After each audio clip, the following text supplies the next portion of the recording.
ICOs as potentially a game changer. Thanks, Henry. So we're talking about young history. So now, because it's so unregulated, more regulators coming in and more regulated entities are coming in. And this is a great segue to Nick. Nick, one of your wonderful, interesting initiatives now is to actually introduce a blockchain.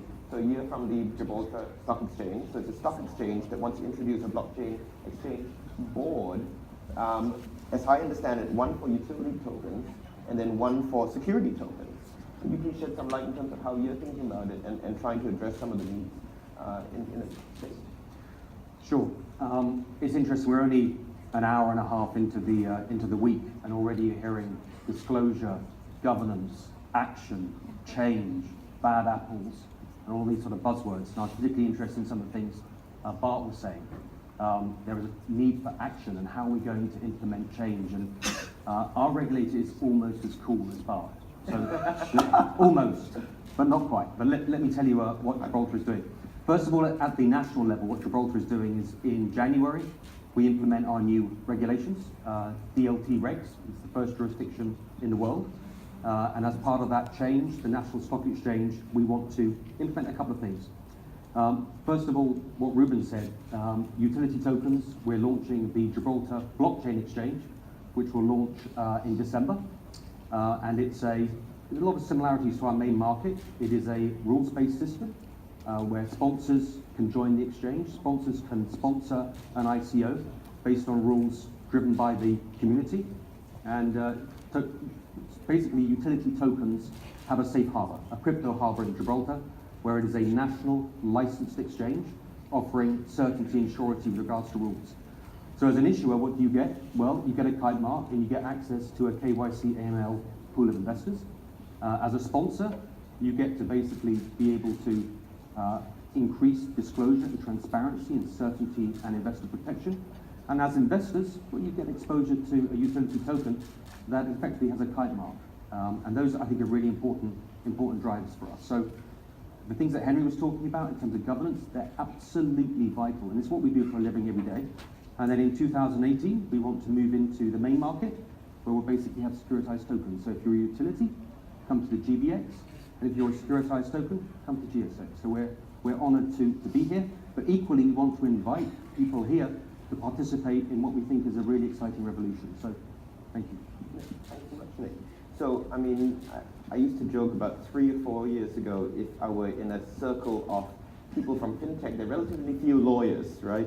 So now I'm in a panel with a White Shoe Law firm, a Big Four, and a stock exchange, right? So you know there's real money in this now. But can't you argue also that therefore the fees are going to go up, right? So the anecdotal ICO, you know, 2 guys in the, and they're mainly guys, in a basement typing out a white paper and shooting it out, and then see who's going to come in, right? So now with all of these standards, which I think are critical for those that believe that this is a good market to grow, I mean, what's the cost going to be for some of the issuers in exchange particularly? Well, I think at the moment that's the issue. There's uncertainty. So you can, I mean, tomorrow I could launch my own ICO consultancy. I could tell you all that I know everything about ICOs. I could have unlimited costs. I could charge you 10%.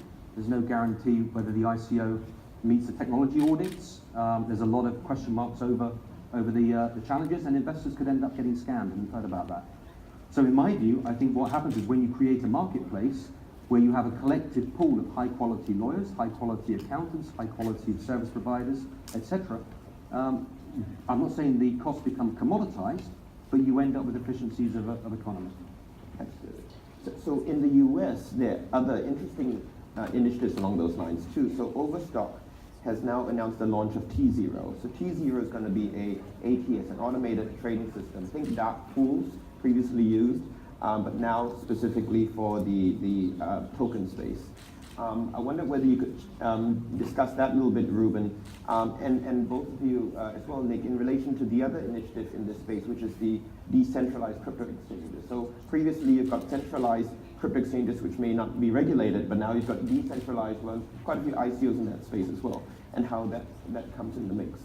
So T0 is pretty interesting. There's a press release. I haven't found that much other information. There's not that much public. Money 2020 is a conference that's happening in the United States right now. I think they're set to make some announcements there, so there might be some more details that come out.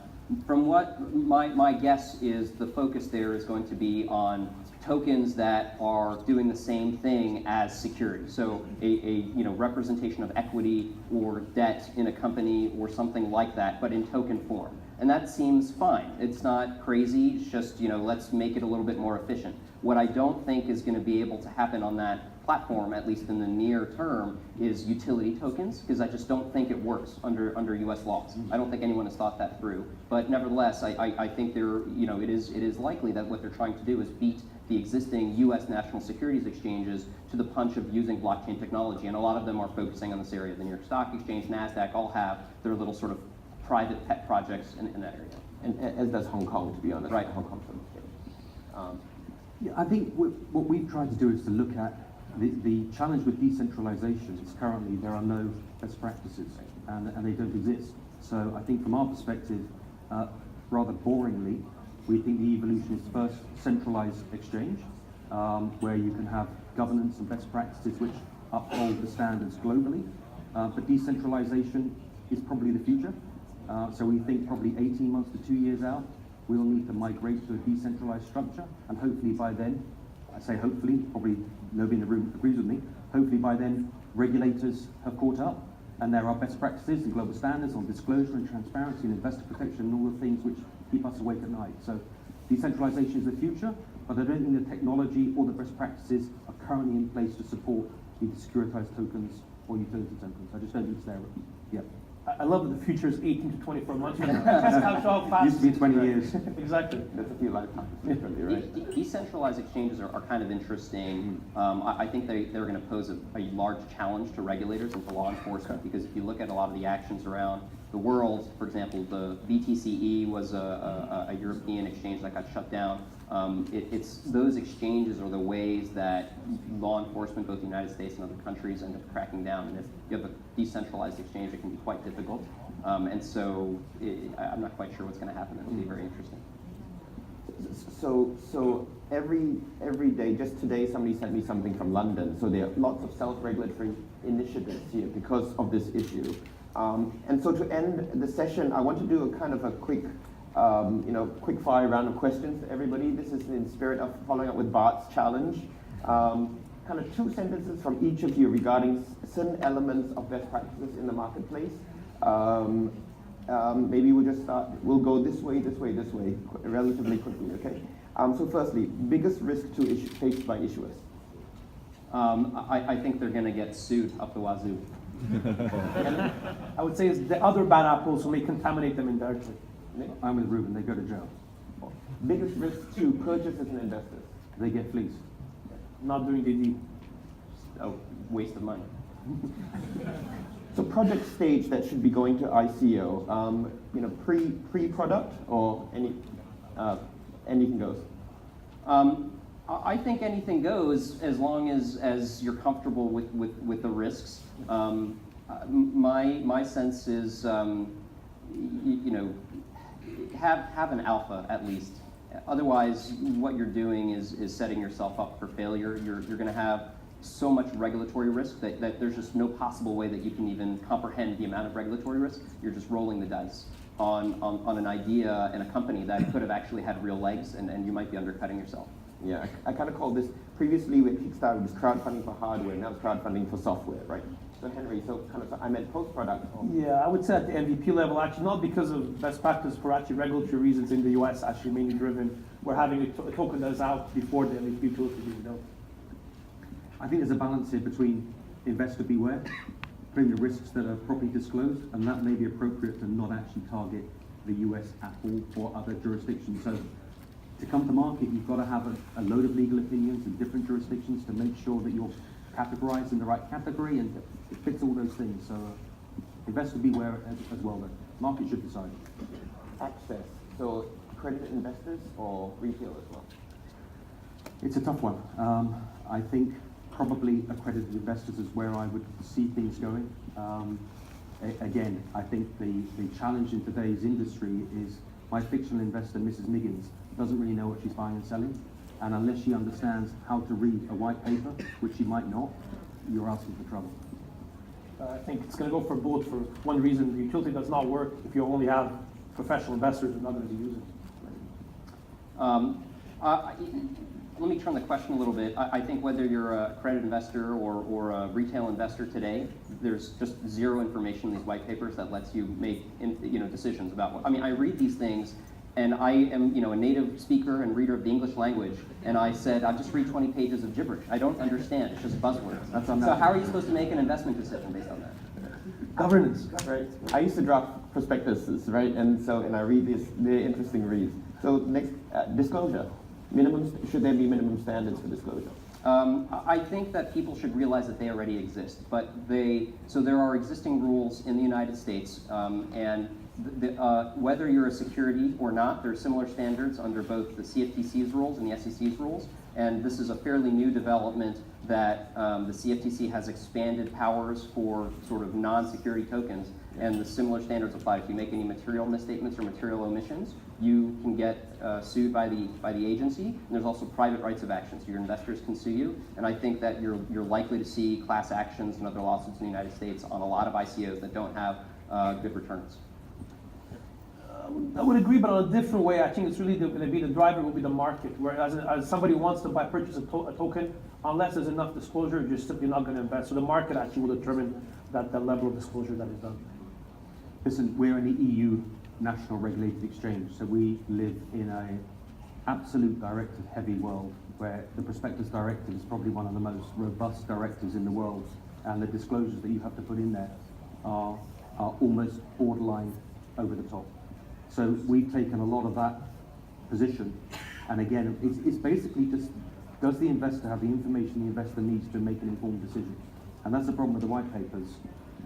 I'm not as clever as Ruben, but I tell you what, I cannot get past page 2 when I'm used to basically just, this is the business, this is what we do, here are the risks, and should I buy or sell? And with the white papers today, that governance and disclosure is, in many cases, invisible. That's why we're in the EU. Yeah. That's why we're in the EU. But that's also the great opportunity, because we don't have to wait for the EU to take 10 years to come up with regulations. We can actually come up with them on January the 1st, which we have. Offering caps. Caps on offering. My view is, again, I think it's based on the investor to decide. As long as the disclosures are in there, it will be the investor to say, that's a ridiculous amount of money that this company is trying to raise. I'm not interested. I still think we're going to head to a level with a cap or a soft cap perspective. No strong views, except I think it should be clear what the institution, the promoter, is going to do with funds raised over the amount trying to be raised. Okay. You find me leaning here because there's meant to be a timer there, and now I've had the signal. So I wanted to end with perhaps one last statement from each of you in terms of advice regarding best practices for ICOs. So for all those people out there in the darkness who are either thinking of launching their ICO or participating as an advisor somehow or investing in one, what one piece of advice would you give to? If you can do your business without a token, and the sole reason you want to do it using a token is because you think you can raise funds more easily doing an ICO, don't do that. I would agree. I mean, I had somebody recently came to me, they wanted to launch a hairdressing salon using ICO, and I was like, that's not going to work. So again, if you have a real genuine business that needs a tokenized ecosystem, great. If not, be really careful. People will go to jail. We may have this conference in 1 year, 2 years, but people will go to jail on these things. There's a lot of fraud on this, so we really have to make sure you're doing it properly. You make sure you go to a jurisdiction that has certainty and surety and good governance. on that note, thank you very much, and you can call me. Great. Well, thank you all for doing it.